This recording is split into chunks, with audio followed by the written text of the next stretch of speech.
ക്രിയേഷൻസിലേക്ക് എല്ലാവർക്കും സ്വാഗതം.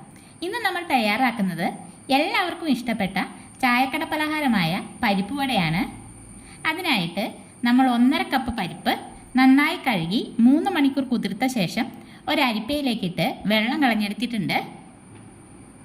ഇനി ഇതിലേക്ക് ചേർക്കാനായിട്ട് ഒരു 20 ചെറിയ ഉള്ളി ചെറുതായി അരിഞ്ഞത്, 6 പച്ചമുളക് അരിഞ്ഞത്, ഒരു വലിയ കഷ്ണം ഇഞ്ചി ചെറുതായി അരിഞ്ഞത്, പിന്നെ 8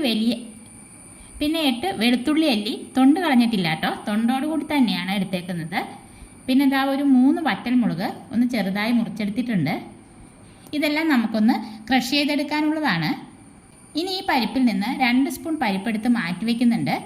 ബാക്കി നമുക്ക് അരച്ചെടുക്കാം. ഒരു മിക്സി ജാറിലേക്കിട്ട് പരിപ്പിനെ 2 പ്രാവശ്യമായിട്ട് ഒന്ന് ഒതുക്കിയെടുക്കാം. ദാ ഈ ഒരു പാകത്തിനാണ് പരിപ്പ് വേണ്ടത്. നന്നായി അരഞ്ഞു പോകരുത്. ബാക്കി കൂടി നമുക്ക് അരച്ചെടുക്കാം. ദാ അങ്ങനെ മുഴുവൻ പരിപ്പും നമ്മൾ അരച്ചെടുത്തിട്ടുണ്ട്. ഇനി ഇതിലേക്ക് നമ്മൾ മാറ്റി വച്ചേക്കുന്ന ആ 2 ടീസ്പൂൺ പരിപ്പ് കൂടി ഇട്ട് കൊടുക്കാം. എന്നിട്ട് ആ ജാറിലേക്ക് തന്നെ നമ്മൾ എടുത്തു വച്ചേക്കുന്ന വെളുത്തുള്ളി, വറ്റൽമുളക്, പച്ചമുളക്, ഇഞ്ചിയും ചുമന്നുള്ളിയും കൂടി ഇട്ട് ഒന്ന് പൾസ് ചെയ്തെടുത്താൽ മതി. ഇതെല്ലാം കൂടി പരിപ്പിലേക്കിട്ട് ഇതിനാവശ്യമായ ഉപ്പിട്ട് കൊടുക്കുക. 1 ടീസ്പൂൺ ഉപ്പാണ് ഇട്ട് കൊടുക്കുന്നത് കേട്ടോ.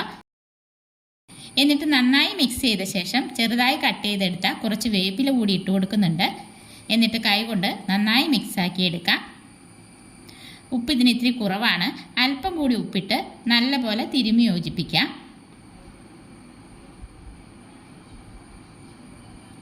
അതിനുശേഷം ഒരു അടി കട്ടിയുള്ള ചീനച്ചട്ടി അടുപ്പത്ത് വെച്ച് ചൂടായി വരുമ്പോൾ ഓയിൽ ഒഴിച്ചു കൊടുക്കാം.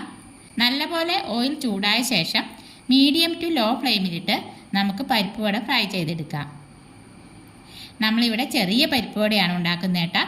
ദാ ഇതുപോലെ കുറച്ച് പരിപ്പ് ഉരുട്ടിയ ശേഷം കൈവെള്ളയിൽ വെച്ച് പരത്തി ഷേപ്പാക്കി ചൂടായ എണ്ണയിലേക്കിട്ട് ഫ്രൈ ചെയ്തെടുക്കാം. തിരിച്ച് മറിച്ച് ഇട്ട് കൊടുത്ത് നമുക്കിത് ഫ്രൈ ആക്കി എടുക്കാം. പുറമേ നല്ല ക്രിസ്പിയും ഉൾഭാഗം നല്ലപോലെ വെന്തും കിട്ടണം.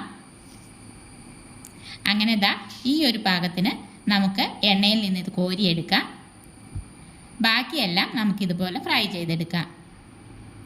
അങ്ങനെ നമ്മുടെ അടിപൊളി പരിപ്പ് വട ഇവിടെ റെഡി ആയിട്ടുണ്ട്.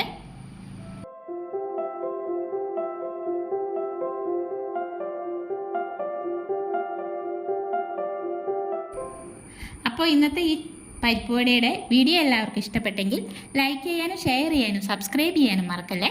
അടുത്ത വീഡിയോയിൽ നമുക്ക് വീണ്ടും കാണാം.